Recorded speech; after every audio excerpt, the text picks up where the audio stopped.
All right, this is my first time recording with Canva.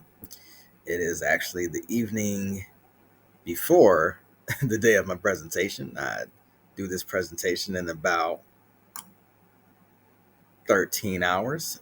so, yeah, true to collegiate nature, I am doing things last minute. But I'm nonetheless excited, so I'm testing out the recording feature with Canva, and I'm looking forward to this is practice and also experimentation, so I'm totally with it. So what's up, y'all? Ace here, Anthony M. Pierce. I gotta be fancy tomorrow. This is my presentation, Wakandaverse, the power of Black Panther fanhood to enrich our youth. It is a very exciting piece of media that I have been able to put together, and I'm super excited for it because of what it means to me as a comic book fan, as a Black person, as a geek or a blurred. It means a lot to be able to bring this type of presentation to the University of Buffalo, because of all the ones who are out there like me, trying to find those connections between education and entertainment. So, moving on, I am Buffalo born and raised proudly. I have done a bunch of different things throughout the city in my lifetime here. One of the more current things I'm doing, I'm the creative director behind a collective called Hidden Village. For those who are anime fans, you may recognize the name from Naruto, the anime and manga Naruto. Um, but we are a Black geek collective that holds events and spaces for pop culture fanhoods to create, network, and bond over common interests. So, we do things, everything from like costume parties, cosplay parties, gaming parties. We did a Black Fairy event. That was pretty dope. We did a show and tell, which, we did an adult show and tell, which was a really fantastic idea. So, in addition to that, I do create various workshops primarily focused on youth and families, focusing on creative bonding. So, finding things that are common between family members so that they can create together and just create a really amazing shared space between them. On the side there, you'll see some of the articles that I've been part of. Buffalo Rising. I was presented at the NASFIC. That's a North American Science Fiction Convention here in Buffalo. Presented there last year. Buffalo Criterion, Buffalo Spree, and Sway in the Morning. I had a little short stint on Sway in the Morning, just called in and got to share my ideas twice. One time was talking about the program that I'm presenting to you now, and the second time was to talk to Ryan Coogler himself, which I was like blown away that I was able to do that. Even though it was so short and it was over radio, I think it really counts as far as just being able to have that shared moment. Former partners, there's a bunch of them, and shout out to all of them who have helped me kind of shape my mission throughout these years. Okay, cool. So, getting to the presentation. So, my project is called Wakanda Alignment. It's a program designed to help youth and adults identify with thematic elements of various comic book stories, offering cultural context, inspiring creativity, and encouraging self reflection. So, just a little bit more about me. I didn't really grow up reading comics, but I would grab them when I had the chance. Right, my uncles were heavily into a bunch of different superheroes, and even like Black Panther. I wasn't like a major fan of him. I knew he existed. I thought he was super cool, but I didn't really start collecting the comics until about like consistently collecting them up until about 7 years ago, when somebody recommended that I try out the new Black Panther comic, which came out around the time of the movie. So I was trying to like catch up and like find out where his direction was going, because I went back and started reading a bunch of comics after Civil War came out, and I was like, okay, I'm kind of seeing the trajectory, and so I got the new comic, which was the Intergalactic Empire of Wakanda, and there was so much coding that was in there, so many elements of the African diaspora that was just kind of built into that story. So Ta-Nehisi Coates and whoever else was prior to that really did their thing. So, yeah, and so after we started talking about the comic, we formed a group called the Wakanda Alliance, and yeah, I'm in the process of rebranding, which I will say for a whole other time. But by doing this this type of work for the past 6 years, it really helped sharpen my approach towards literacy and understanding for various levels of people. Um, so, a couple of the main points: I'm going to showcase the power of Black Panther and other stories to encourage families, express the usefulness of graphic novels in educational settings, to show that story elements can be connected to prospective career paths, right? So, all the people who worked on the movie have careers, fashion designers, research people, like all those people have career paths, and that's what I like to connect whenever I'm presenting, especially to younger people. But then also, last point, putting narrative in the hands of consumers empowers them. So I'm going to talk a little bit more about that. Just want to just kind of finish on this point. I chose the word alignment because I imagine Wakanda being a guide to live by.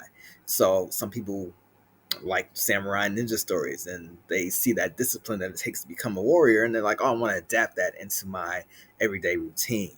And so I see the same thing with Black Panther, with Wakanda. I feel like there's so many different elements that young people can live by and adapt into their regular routines.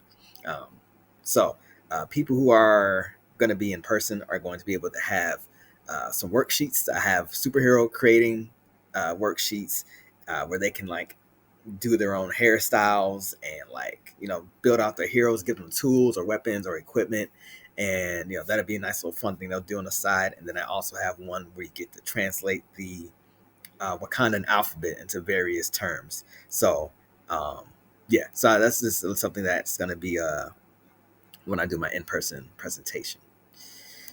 Cool. All right, so moving on, I'd like to present to you all the Wakandaverse. I really feel good saying that. I'm not trying to make it mystifying. Um, so in that image you see there are a bunch of characters. Black Panther, Storm are the two big ones. Shuri is another one. But then there's a whole bunch of other characters that you may have not seen before, and which I'm going to talk a little bit more later. But Black Panther has over 50 years of publications. So there's a bunch of stories, a bunch of characters. Some of them, most of them, a lot of them have come by in the last like 10 or so years. But even that, a lot of people still have not seen a lot of these characters. So I just wanted to coin the term Wakandaverse to let people know that this is its own universe within the Marvel universe of different characters and stories. So, um, so I coined this term, and just let people know like there's other things that go on in Black Panther besides somebody trying to come for the throne. So a few questions here. Did y'all know that the Panther god was a shapeshifter? Did you know that which Wakandan became an X-Men? Not talking about Storm, is she's not Wakandan. She's Wakandan because she married in. So and then have you ever met Queen Divine Justice, whose name is probably one of the best names I've ever heard and seen in comics? But yeah, so she's a dope character too. So there's comics, there's TV shows, there's video games, there's books, and they all introduce a bunch of different stories, and even like some multiversal what if things, like Black Panther and Storm getting married and having kids in different universes. That's like a great what if. There's an anthology called Tales of Wakanda where there's a bunch of different stories where just what if, just imagine what if, like none of them are canon to the main universe, but all these different stories truly matter in the long run. So and the cool thing about this, especially for the young people, is that they might have the next story in their hands, and they don't have to create a brand new character. They don't have to like start from scratch and reinvent the wheel. They can already take characters that already exist and just take them to another level. So speaking of the publication of Black Panther, like I said, it's been over 50 years. Just going to give you a small timeline of what happened. So just some quick first, nothing too crazy. So first appearance of Black Panther, 1966. Jack Kirby and Stan Lee. He appears in a Fantastic Four comic book. It's his first appearance. 1971, his popularity picks up just a little bit, and he has his own reintroduction in an Avengers comic, and he starts wearing a half mask. So before he had his full face covered. So 1971, he starts rocking the half mask, so people know that this character just right off the bat is a black man, which is definitely a big deal back in the 70s.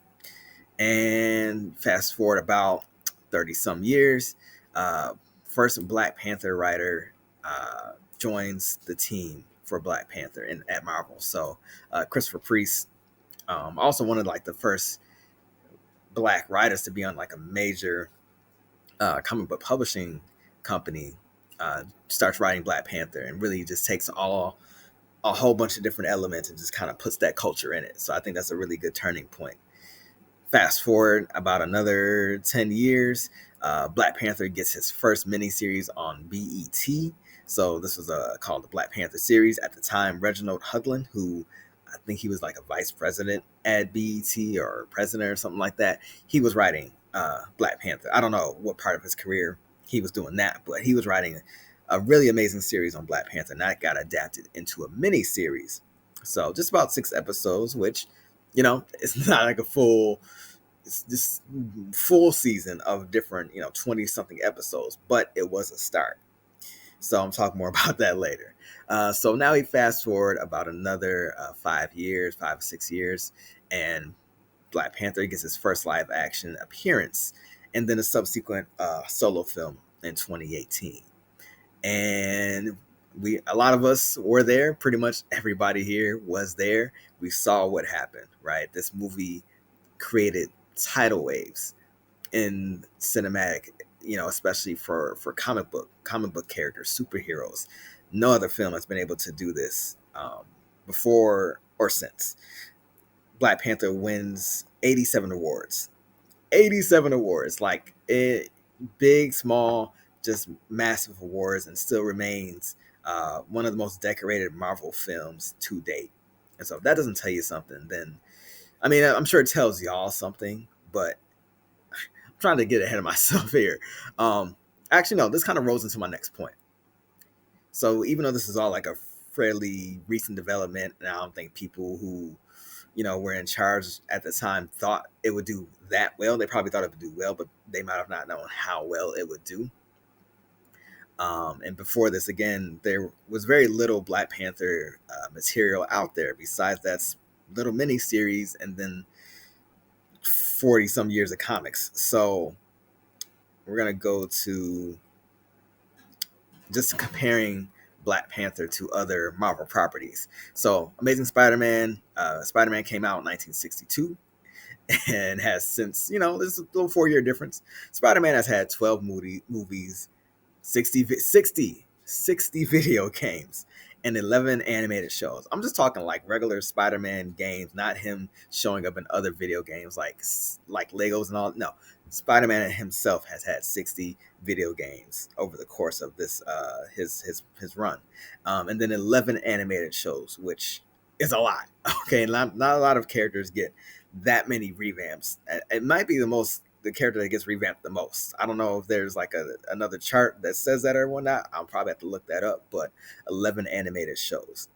X-Men, which came out a year later, 14 movies, 30 video games, and 90 animated shows. So pretty close. Again, those kind of coming out around the same time. And, obviously it's because of the cultures that are associated with them. But you look at that, and then you look at something like Black Panther, which only came out 3 years after these two. And we've had two solo movies. I say 0.5 video games because he had like a little downloadable content, which just basically means like there's an Avengers game, and Black Panther was an expansion pack, like a bonus story, so to speak, which they did do a lot of work with that. They molded out Wakanda. They did a lot of research and storyboarding and created like a game within a game. So I'll kind of count that as a 0.5. And then some of the other games he shows up, but it's always next to other Avengers. And same thing with his animated appearances. It's always in proximity to another show or another group of characters. He doesn't really have the autonomy as a character in a lot of different animated and video game versions. So again, 2 animated miniseries, one which was in 2012, and then the next one, which hasn't come out yet, it's coming out later this year, probably like next month, But that's only 4 episodes, right? And a lot of animated shows, kids still watch a lot of cartoons. Um, it's 4 episodes compared to, again, all these other shows between Spider-Man and X-Men. Those are all like 30-minute full length feature shows who have 20 something episodes per season. So I won't stick too much on that. I just wanted to bring it up to kind of show how drastically different other entities get treated. Okay. I got a quick video here, and this was when we were doing Wakanda Alliance. We took the project to Performing Arts, had a grant, I think, through Just Buffalo Literacy, and got to spend a few days with these amazing, young, talented students from Buffalo Performing Arts. So let me see if this will play. I don't think this is going to play. Oh, it just said forget me. All right, cool. Well, it's on YouTube. If you look up Into the Wakandaverse or Wakandaverse Writing Project, you can definitely watch that. It's about a 4-minute video, and just kind of showcases, what happened with that experience with the youth. All right, so I don't get a breather, so I'm just gonna keep on rolling. So, why Black Panther, right? Why Black Panther as a superhero as opposed to Spider-Man or Captain America or Batman, whoever. And there's a lot of, I say this to say that there's a lot of likable qualities for Black Panther, and they're not only likable, but also unique to who he is. So first of all, he's a king. He's not a guy who has a regular job by day and then by night he's somebody else. He's not a reporter who can just get away with having glasses on his face when he's at his job, and then he takes his glasses off, messes up his hair, and suddenly nobody recognizes him when he anyway. So he's a king, right? And that comes with a crown. It comes with leading people. It comes with a legacy. It comes with a hierarchy. There's so many different things that come with being a king of a nation. So I think that he definitely stands out compared to a lot of other characters. Martial arts master. Oh, sorry, I skipped one. Scientist. A lot of this didn't get really shown in the movies per se. Shuri got a lot of the tech side of that. Originally, she wasn't really, like truly like a science person. She was just like a little sister, kind of not trying to live in her brother's shadow. And then for the movie adaptation, they made her more of a scientist, which she does have like two different sides. One is a scientist, the other one is like a mystic uh, person. So it's like it's cool that both of those kind of get intertwined in the comics. But Black Panther himself, T'Challa, he's a scientist. He has his own version of physics that he like founded in the comics, as far as, and also has a bunch of different degrees as well. So he's dope. Martial arts master, enough said. He hand-to-hand combat, he's beating most people throughout comics. Like if you're writing a stronger martial arts character, you're intentionally writing them to be stronger and better than this guy. Okay, so also a husband, and there's a bunch of different ways that this has been taken and kind of changed throughout the publication.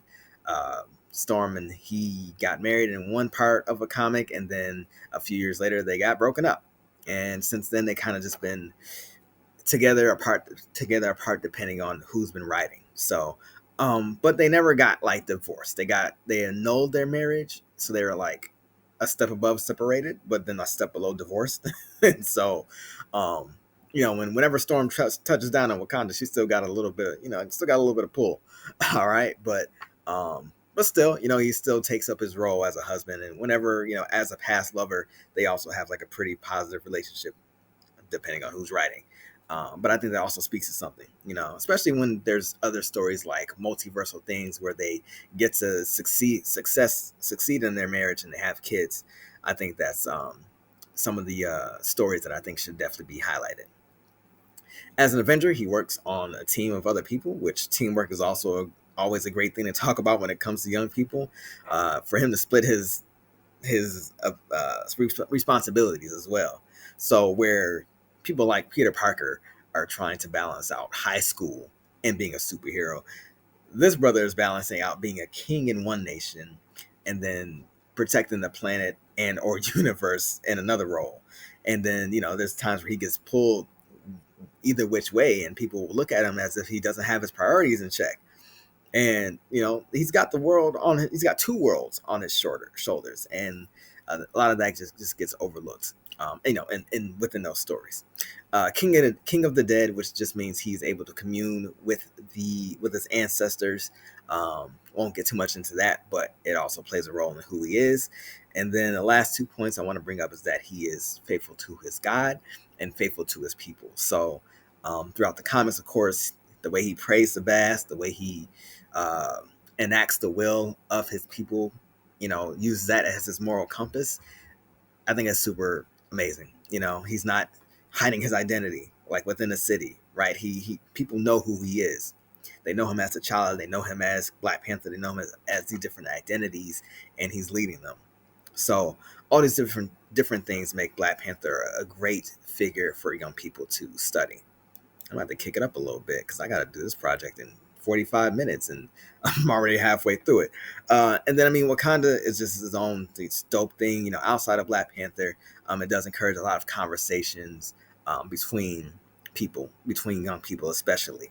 I always get the question, what is Wakanda a real place? And I often say, yeah, it is. It absolutely is a real place because it's all these different parts of who we are that get molded into this a fictional realm, but there's always connections and breadcrumbs leading back to uh, the diaspora, and with that, you have a almost endless number of conversations you can have because each one of those people have their own set of language, have their own set of spiritualism, have their own set of the way they look at education or their own societies or their own just environment. So, there's so many conversations that can come of it. And I just like to just, let kids know like, oh, wait, that's in Wakanda. Like, oh, I didn't know that was a story. So it just kind of, shows how big the Wakandaverse is. All right, so I'm going to talk about 5 areas in the world of Wakanda: technology, combat, spirituality, ecology, and social structure. Not in that order particularly, but those are the 5 points that I'm going to be talking about. So moving right on, technology, right? We saw a bunch of different technology, as you see there on the left side of the screen. Um, that scene where Shuri was operating on somebody, and that little beaded bracelet they have that somehow is a telephone, a surgical device, a projector, and I think somebody used it as like a bomb or something like that. Like there's so many different ways that this the Komoyo bracelet operated. So you got that. You got the nanotech outfit that Shuri and Black Panther worked on. And then you got like just the architecture in general in Wakanda in the Black Panther movie was just so dope. So yeah, medical advances, artificial intelligence, smart fibers, wearable tech, architecture. There's so many different conversations about technology that can be had when we're talking about Black Panther. So whether you want to ideate like what's medical tech, how does medical tech change depending on which part of the world you're in, right?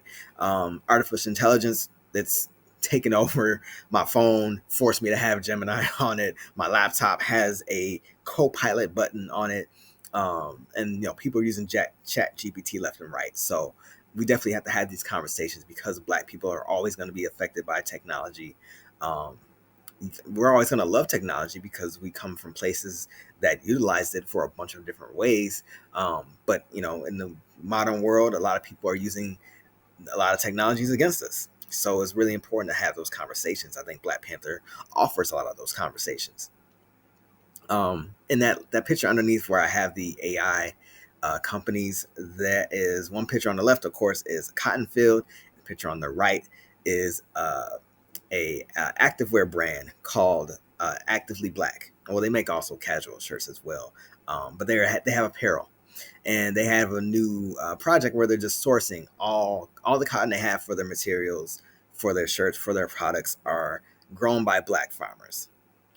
All their cotton is being grown by Black farmers, and that is just so revolutionary. And I think that's what kind of as it gets, right? Being able to rely on your own labor, on your own efforts, on your own talents to create the things that bring you wealth, right? And then also just helping out your people, making sure it's full circle. So yeah, so I had to put them in here as well, right? So as you guys are thinking about your own superheroes or just kind of reflecting on Black Panther in general, there's going to be a couple different prompts that I'll have throughout the presentation. So this one says, what piece of tech generally gets you most excited for the future? Is it the future of projectors and watch technology? Do you think watches are going to be projecting images at some point? Do you think cell phones are going to evolve? Do you think that cars are going to fly? Like, what technology are you most excited about in the future? All right, spirituality with liberty under God. Um, so spirituality is not religion. The spirit, however you define it, is always moving, always active. So when I'm talking about spirituality, of course, I'm talking about mindfulness. I'm talking about inner understanding or understanding, as my woke folks say. And then the role of ancestral connection, especially in the sense of Black Panther. And so, talking to kids, it's like, well, what is the spirit? Can any of us really truly define what a spirit is? And does one person's definition of a spirit differ next to somebody else's? Right. Um, and then ritual, right? We have spirituality, spirit, ritual, spiritual, spirit, ritual. It's the repetitive sequence of behaviors or actions. So, how are you consistently working on your spirit? How are you using your spirit? How are you growing that spirit? So, um, there's a bunch of times where Black Panther is just like going through it. Right? He's a king. He's got the world on his shoulders. Sometimes the world is ending. Sometimes the universe is ending. He be going through a lot, and so number of times he'll be shown meditating or praying to Bast, or talking with his ancestors, praying to his ancestors, and it's just that his ritual, right, of maintaining that connection and strengthening his spirit. I think it's a really dope thing for young people to see, right? They see somebody who is being level headed, like he's not taking his anger and frustration out. He's not like Wolverine where he's just slashing everything in sight, like, or he's not, creeping in the shadows. Like he's finding ways to identify and indicate like how he's supposed to do the next step.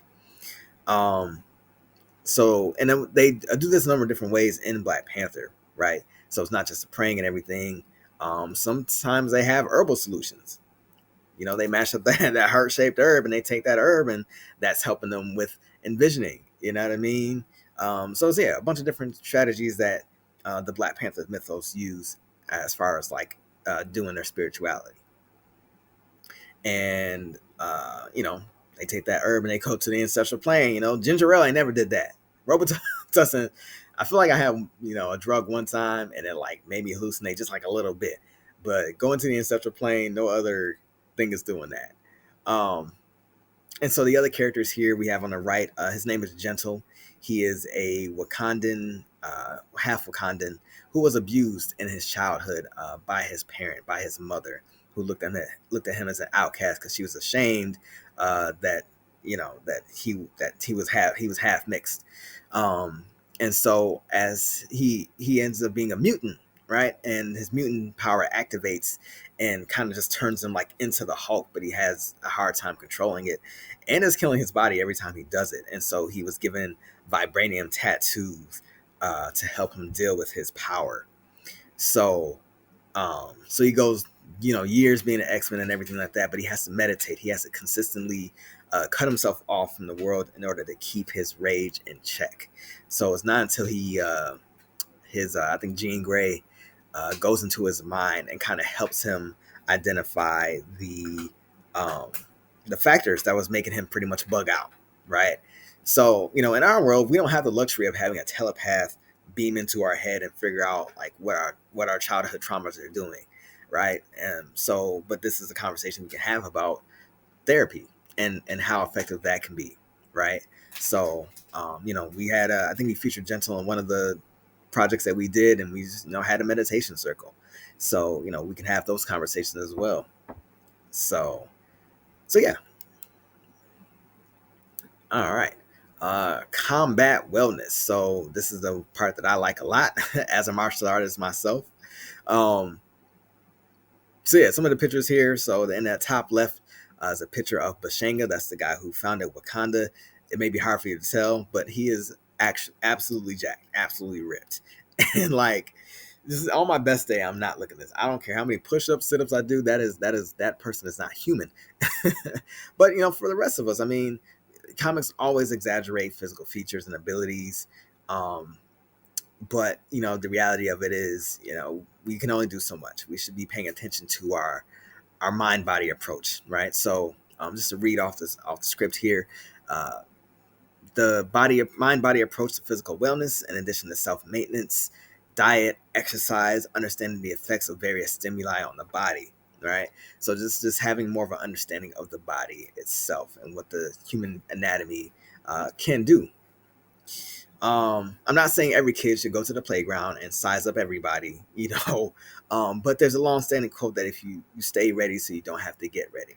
And for youth, I'm teaching more situational awareness than combat readiness, and I'm focusing on self-care in addition to self-defense.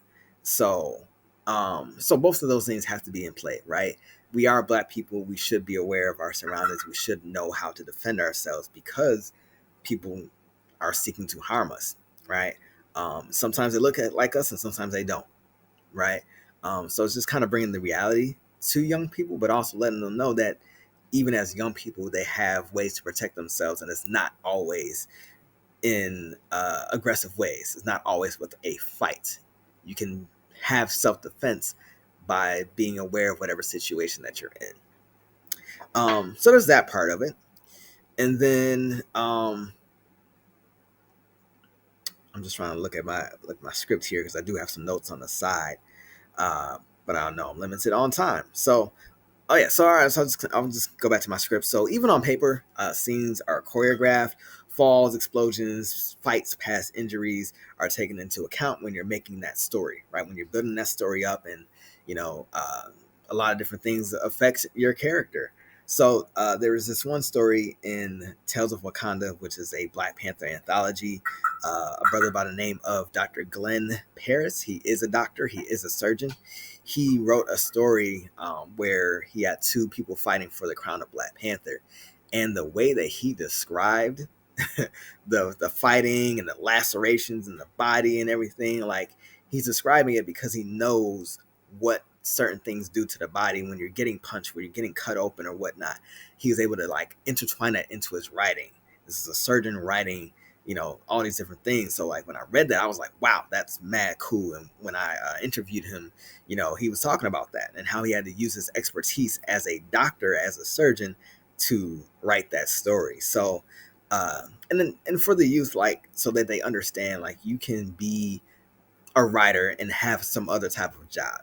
A lot of people who are writers professionally, sometimes they just can't rely on writing itself. Like, they have to do other things. But and then vice versa, sometimes writing is just an outlet, you know what I mean, that you can utilize when you do have a different type of career. So it's always cool to kind of like make that known to the young people, that they do have those options as well. And yeah, I mean, when you talk about how Wakandans look at, health, them having all their fruits and vegetables grown in their backyards, grown by their people, they take care of themselves. That the life expectancy in Wakanda is much higher than it is Japan, and way, way, way, way better than America, for that matter. Um, so yeah, a lot of great conversations could come out of talking about physical wellness. Just some other pictures here. The one under Bashanga, that one right there of Chadwick Boseman. He's training with a brother named Maurice Crump. He's the guy who pretty much coordinated uh, Chadwick Boseman's fitness routine and combat training. So using different weapons. As you see in that picture right below them, there are different weapons that are African in nature. And some of these Black Panther has adapted into his arsenal, which I think is always cool, because you get to talk about what weapons that people use throughout Africa. And then there's a one book that's in the top right corner called Protectors of Wakanda. That is essentially a Dora Milaje manual. So the Dora Milaje, of course, from the movies, um, they somebody wrote Karama Horn. She's a content creator and author. She pretty much wrote a manual that kind of goes over like how the the Dora Milaje do their training in the realm of Wakanda. So writing it from that perspective. So one, she's implanting herself into the mind of a Wakandan, and two, she's creating a manual for how they train themselves. Everything from like formations to weapons to espionage and how all those things, happen. So yeah, that's a super just dope idea, and it's also illustrated. So I highly recommend this book if you haven't read it yet. Definitely get it. Whether you're a Marvel fan or whatever, like just get that book. It's awesome. All right, cool. I'm sorry. And then the prompt for this is: how does your character, if you're thinking about a character that you want to create or utilize for a story, how does your character look at combat? Do they avoid confrontation? Do they dive in head first? Or do they take a level headed approach to it? So, this is something to think about. Again, you don't have to use a character that you created. You can always use a character that's just your favorite that you would want to write a story for. All right, moving to ecology. So that just embodies, ecology, climate justice, biology, all these different things that Wakanda takes into account. And I can't talk about the weather without talking about my girl Storm. Like, Omega level mutant. Her power is, one snap of her fingers, she can bring the world to her heel if she really wanted to. So Wakanda society embodies a respect for all the country's natural resources, not just vibranium. Natural resources are highly political, but the relationship with their environment plays a role in their ethics. So how Wakandans look at their vibranium, which is their sacred material, they know that it is a cardinal sin to bring vibranium out of the country unless it was directed by Black Panther, right?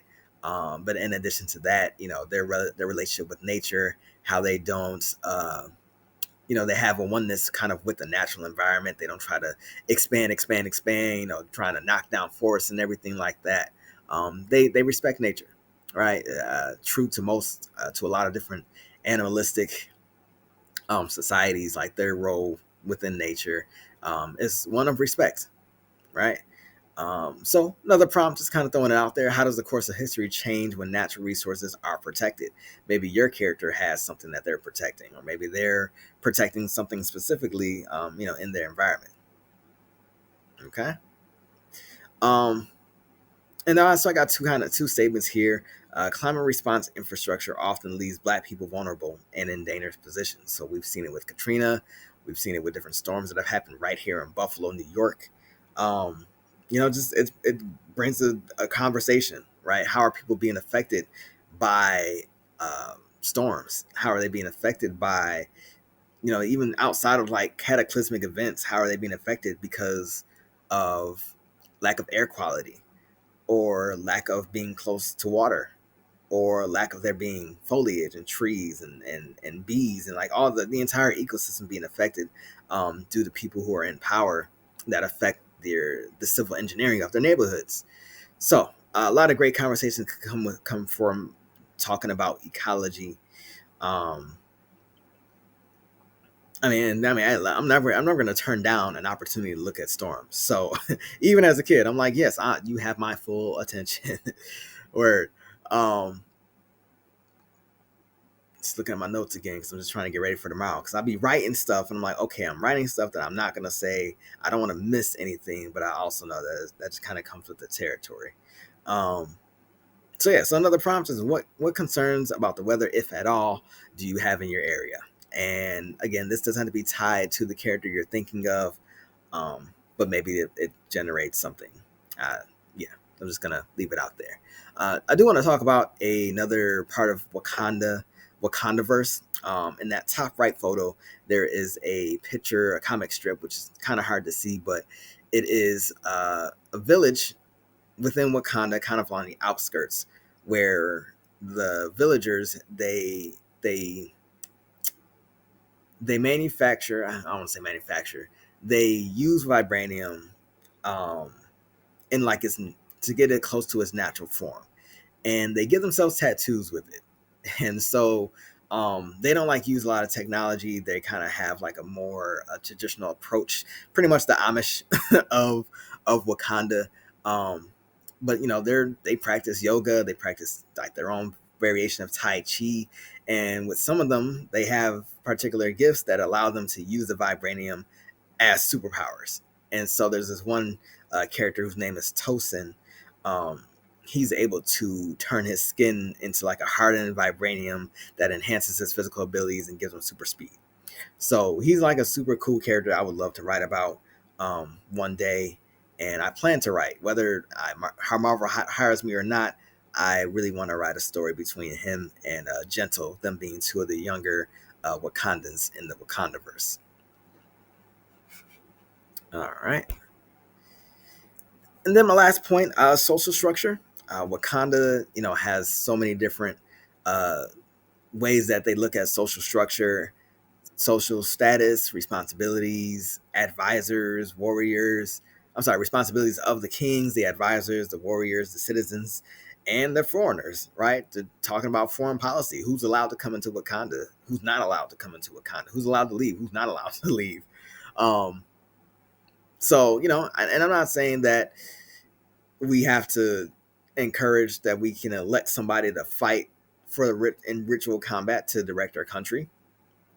Although I'm not opposed to it, I feel like I don't know if we've tried that. I don't know who has tried that, in modern times or past times. But if that's something we got to try out, I am all the way for it. I think the results will be a lot different in this country if that's how we decided our leaders. But I digress. But yeah, this is to help acknowledge that there is a respect for social status and family roles, and contrary to what people think about African social circles, they're more diverse than you think, and it's evolving. Like the ways that people make decisions throughout Africa and the diaspora, it varies vastly, right? But by using Black Panther, we can have those conversations. So you saw in the movie that there are all those various tribes who all bring the leader from their respective region to see if they're going to challenge the Black Panther for the throne or not. In that top left photo, I have a picture of from a Shuri comic, Black Panther's sister, and Black Panther had gone missing, and Wakanda was kind of like, okay, well, what do we do now? And in that story, the authors create something called the Elephant's Trunk, where the leaders of Wakanda, or just people who are just, I wouldn't even say leaders, and this is what I like about what they did. It wasn't just like leaders who have power. It was also like common folk, mothers, sisters, daughters, people of various ages, elders and young people who came together to kind of discuss what should be done. So women who are meeting in secret and having conversations about how the country should move forward, and then taking the experiences and accounts and opinions of people of different social status and age, and all these different things. So I thought that was a super cool thing to include, right? So yeah, social circles, social structures, I think are always a great conversation to have. So another prompt down here is, where is your character on the hierarchy of power? Are they royalty? Are they a commoner? Are they a rebel? Where do they kind of lie, in their respective universe, and how does that affect their decisions? How does that affect how they look at the world, and how they treat others? Okay, so for further reading, I have all these books. Yes, actually, no, I'm missing one. That Intergalactic Empire of Wakanda. That is a novel version of the comics that I have, so I don't have that one. But these are great titles you could look up. Feel free to take a picture or screenshot or whatnot. Protectors of Wakanda, which I already mentioned. Tales of Wakanda. That is the anthology that I mentioned earlier. That one has maybe like a dozen stories from a dozen different writers. Awesome book, awesome story, awesome way to increase the experience of Black Panther. That's the Wakandaverse. That's what I'm talking about. Um, Black Panther Ultimate Guide. That's a really nice picture book to have. Dreams of Wakanda. These are a list of essays that came out after Black Panther. Another great read. Hearing all the opinions and experiences that Black people had when the movie came out. And then last but not least, of course, the Intergalactic Empire of Wakanda, both in comic form and in novel form. Really great story by Ta-Nehisi Coates. Really amazing art by Daniel Cunha. Just all around great. All right, and there's a bunch of other titles out there. These are just the ones that I thought about. All right, and we have come to Amy Buzo. That is Swahili. I think I forgot the language I wrote it in. Oops. No, that's Osa. That is the one of the languages they speak in Black Panther. So I didn't see if there. I don't think there's a click. I think usually it's like anyway. Imi Buzo is questions. Does anybody have any questions? So obviously this is pre-recorded, so this isn't a live audience. But by all means, if you are watching this, you have a question, let me know that. Let me know in a comment section or shoot me a DM. Anything I presented today, by all means, I'm always sharpening my sword. I'm always trying to figure out how to do things better. So if you have any critiques for this presentation that I did in 45 minutes, I feel pretty good about that. That's about the time I'm expected to utilize tomorrow. So um, I hope that I can make it a little bit more interactive and kind of, but I don't want it to take too long. I don't also want to be a lecturer, so I'm kind of caught in between how I'm gonna execute tomorrow. However, like I said, feel free to shoot me any messages, any questions about anything, or if you just want to say I did a great job, I will take that too. Pump my head up because I feel really good about this project.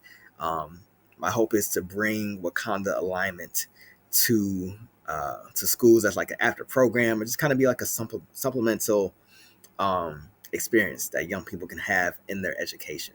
So I'm just super excited to looking forward to it.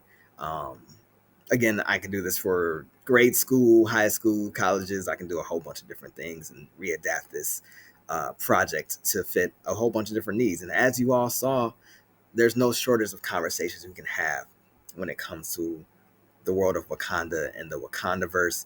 We can talk about any subjects, we can address any issue. And, I truly believe this is a great way to engage our youth, if at all, if anything, to give them something enjoyable that they can have in their schooling experience. So thank you all for listening and watching. I can't say enough how excited I am for the next steps. And yeah, I'll talk to y'all soon, and you'll be seeing more of me for sure. Peace out. I'm sorry. Wakanda forever. Thank you.